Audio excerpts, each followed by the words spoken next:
মধ্যপ্রাচ্যের আকাশে রহস্যের ঘনঘটা। তেহরানের মাটিতে কি নামল? মার্কিন যুক্তরাষ্ট্রের ঘুম কেড়ে নেওয়া অস্ত্র আন্তর্জাতিক রাজনীতির আকাশে এক অশুভ মেঘ ঘনিয়ে এসেছে। গত কয়েকদিন ধরে গোয়েন্দা সংস্থাগুলো রাডারে যে অস্বাভাবিক নড়াচড়া ধরা পড়েছে তা বিশ্বজুড়ে সমরবিদ্যা এবং কূটনীতিকদের কপালে চিন্তার কাজ ফেলেছে। সকলের চোখ এখন ইরানের দিকে, যেখানে এক অভূতপূর্ব নীরবতার আড়ালে গুড় চলেছে এক সন্দেহজনক কর্মকাণ্ড, যার সম্ভাব্য পরিণতি হতে পারে বিশ্বকে এক নতুন সংঘাতের দ্বারপ্রান্তে ঠেলে দেওয়া। আন্তর্জাতিক গণমাধ্যম ও বিভিন্ন প্রতিরক্ষা বিষয়ক জার্নালগুলো একযোগে দাবি করছে, সম্প্রতি ইরানের আকাশ সীমায় চীনের অন্তত 16টি বিশাল আকারের কার্গো বিমানকে অবতরণ করতে দেখা গেছে। বিষয়টি আপাতদৃষ্টিতে সাধারণ দ্বিপাক্ষিক বাণিজ্য মনে হলেও এর গভীরে লুকিয়ে আছে এক চাঞ্চল্যকর রহস্য। এই সন্দেহ আরও ঘনীভূত হয় যখন জানা যায় গত 14 থেকে 16 জানুয়ারির মধ্যে তেহরানের ইমাম খোমেইনি আন্তর্জাতিক বিমানবন্দরের আকাশকে নো ফ্লাই জোন বা উড্ডয়ন নিষিদ্ধ হিসেবে ঘোষণা করা হয়েছিল। এমন কড়া নিরাপত্তা এবং গোপনীয়তা আবহেও চীনের গুয়াংজো এবং শেনজেন থেকে মাহানের দুটি সুবিশাল কার্গো বিমান তেহরানের মাটিতে অবতরণ করে। প্রশ্ন হচ্ছে, এমন কঠোর গোপনীয়তার চাদরে মুড়ে কি এমন জরুরি পণ্য ইরানে নিয়ে আসা হলো যার জন্য আন্তর্জাতিক বিমান চলাচলের নিয়মকেও উপেক্ষা করতে হলো? সামরিক বিশ্লেষক এবং পশ্চিমা গোয়েন্দা সংস্থাগুলোর বিভিন্ন সূত্র থেকে যে তথ্য বেরিয়ে আসছে তা যে কোনো দেশের জন্যই এক অশনি সংকেত।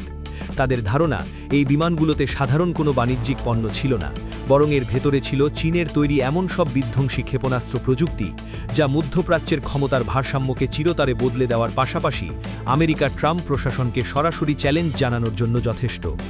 এই গোপন চালানের মাধ্যমে ইরান এমন কিছু মারণাস্ত্রের অধিকারী হয়েছে বলে মনে করা হচ্ছে যা সরাসরি আমেরিকার মূল ভূখণ্ডে আঘাত হানার ক্ষমতা রাখে। এই খবরে পেন্টাগনের করিডরে যে সতর্ক ঘণ্টা বাজতে শুরু করেছে তা আর বলার অপেক্ষা রাখে না। যেসব অস্ত্রের নাম সামনে আসছে তার মধ্যে 3টি বিশেষ প্রযুক্তি বিশ্বজুড়ে আলোচনার কেন্দ্রবিন্দুতে পরিণত হয়েছে। প্রথম এবং সবচেয়ে ভয়ঙ্কর যে অস্ত্রের কথা শোনা যাচ্ছে তা হল চীনের তুরুতের তাস নামে পরিচিত DF-41 ইন্টারকন্টিনেন্টাল ব্যালিস্টিক মিসাইল বা ICBM।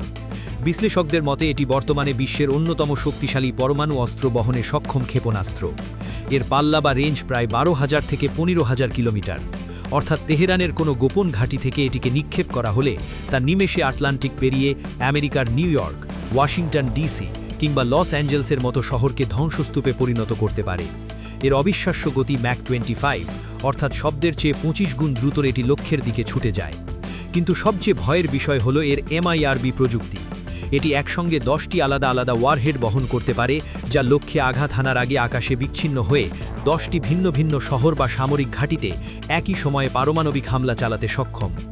আমেরিকার অত্যাধুনিক মিসাইল ডিফেন্স সিস্টেম যেমন থার্ড বা প্যাট্রিয়টস, তাদের পক্ষেও এই দানবীয় ক্ষেপণাস্ত্রকে ঠেকানো প্রায় অসম্ভব একটি কাজ। দ্বিতীয়ত, যে অস্ত্রটি আমেরিকার রণকৌশলকে প্রশ্নের মুখে ফেলে দিয়েছে সেটি হল DF-27। এটি একটি হাইপারসনিক গ্লাইড ভেহিকেল যার পাল্লা 5,000 থেকে 8,000 কিলোমিটার। এই ক্ষেপণাস্ত্রটির বিশেষত্ব হল এটি প্রচলিত ব্যালিস্টিক মিসাইলের মতো সরল পথে না গিয়ে বায়ুমণ্ডলের উপরের স্তর দিয়ে গ্লাইড করে বা ভেসে ভেসে এগিয়ে যায়।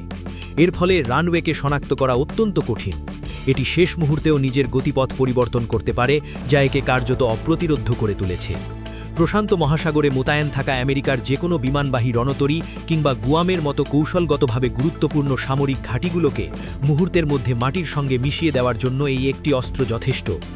বাইডেন প্রশাসনের জন্য এটি এক বিশাল মাথা ব্যথার কারণ হয়ে দাঁড়িয়েছে, কারণ এটি আমেরিকার নৌ আধিপত্যকে সরাসরি চ্যালেঞ্জ জানাচ্ছে। তৃতীয়ত, তালিকায় নাম আছে জেইল-1 নামক একটি এয়ার লঞ্চ হাইপারসনিক মিসাইলের। প্রায় 8,000 কিলোমিটার পাল্লার এই ক্ষেপণাস্ত্রটি আকাশ থেকে নিক্ষেপযোগ্য। চীন দাবি করে এটি বিশ্বের একমাত্র দূরপাল্লার নিউক্লিয়ার ক্ষমতাসম্পন্ন হাইপারসনিক মিসাইল। বোমারু বিমান থেকে নিক্ষেপ করার পর এটি রাডারের চোখে ফাঁকি দিয়ে চোখের পলকেই শত্রুপক্ষের গভীরে আঘাত হানতে পারে। এই অস্ত্রগুলো যদি সত্যিই ইরানের হাতে পৌঁছে থাকে তবে এটি কেবল আমেরিকার জন্য হুমকি নয়, বরং মধ্যপ্রাচ্যের ক্ষমতার ভারসাম্য পুরোপুরি ইরানের দিকে ঝুঁকিয়ে দেবে। এদিকে আমেরিকার সঙ্গে সম্ভাব্য সংঘাতের বিষয়ে ইরানের পররাষ্ট্রমন্ত্রী এক কঠোর হুঁশিয়ারি উচ্চারণ করেছেন। তিনি স্পষ্ট ভাষায় বলেছেন, যদি ট্রাম্প প্রশাসন বা আমেরিকা পুনরায় ইরানে আক্রমণের দুঃসাহস দেখায় তবে আমরা আমাদের সমস্ত শক্তি উজাড় করে দেব।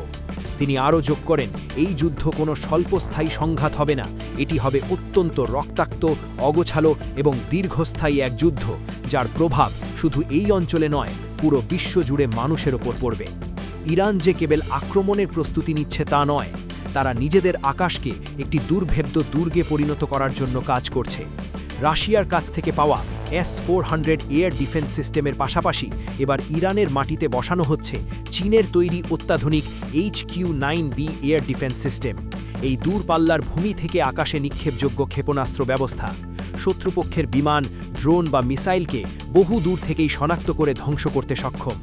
বিশ্লেষকরা বলছেন, চীন ও রাশিয়ার প্রযুক্তিগত সহায়তায় ইরানের আকাশ প্রতিরক্ষা ব্যবস্থা এখন এতটাই শক্তিশালী হয়ে উঠেছে যে সেখানে আমেরিকার ফাইটার জেটগুলোর জন্য প্রবেশ করা এক আত্মঘাতী সিদ্ধান্ত হতে পারে। কূটনৈতিক ময়দানেও চীন শক্তভাবে ইরানের পাশে দাঁড়িয়েছে। আন্তর্জাতিক অপরাধ আদালতে দক্ষিণ আফ্রিকার পক্ষ থেকে ইসরায়েলের বিরুদ্ধে গণহত্যার মামলা করা হয়েছে। চীন তাতে যোগ দেওয়ার ঘোষণা দিয়েছে। এই পদক্ষেপ স্পষ্ট করে দেয় যে বেজিং এখন আর পর্দার আড়াল থেকে নয়, বরং সরাসরি পশ্চিমা নীতি নির্ধারকদের চ্যালেঞ্জ জানাতে প্রস্তুত। অন্যদিকে ইসরায়েল হাত গুটিয়ে বসে নেই।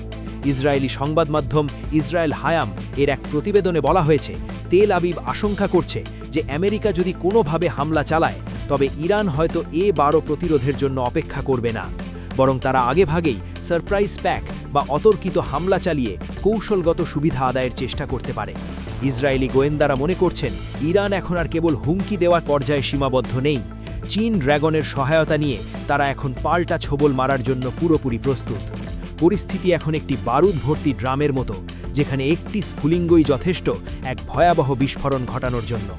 একদিকে ট্রাম্প প্রশাসনের আগ্রাসী নীতি, অন্যদিকে চীন ও রাশিয়ার মধ্যে ইরানের ক্রমশ শক্তিশালী হয়ে ওঠা, সব মিলিয়ে এক জটিল ও বিপজ্জনক সমীকরণ তৈরি হয়েছে। রহস্যময় 16টি কার্গো বিমান, হাইপারসনিক মিসাইল আর নো ফ্লাই জোনের আড়ালে লুকিয়ে থাকা সত্য কি তবে এক নতুন মহাযুদ্ধের ইঙ্গিত দিচ্ছে? ইরান কি সত্যিই আমেরিকার মূল ভূখণ্ডে আঘাত হানার মতো বিধ্বংসী ক্ষমতা অর্জন করে ফেলল? এই প্রশ্নগুলোর উত্তর হয়তো সময়ই দেবে। তবে এটা নিশ্চিত, মধ্যপ্রাচ্যের এই দাবানল যদি একবার জ্বলে ওঠে, তার লেলিহান শিখা থেকে কেউই রেহাই পাবে না। বিশ্ববাসী এখন এক রুদ্ধশ্বাস অপেক্ষায়। পরবর্তী ঘটনা প্রবাহ কোন দিকে মোড় নেয় তা দেখার জন্য। প্রিয় দর্শক, আপনারা কে কোথা থেকে এই ভিডিওটি দেখছেন তা আমাদের কমেন্ট করে জানাতে ভুলবেন না। আপনার মতামত আমাদের কাছে খুবই গুরুত্বপূর্ণ। ভিডিও ভালো লাগে লাইক দিন এবং শেয়ার করুন। আর অবশ্যই খবর রূপান্তর চ্যানেলটি সাবস্ক্রাইব করুন। ধন্যবাদ।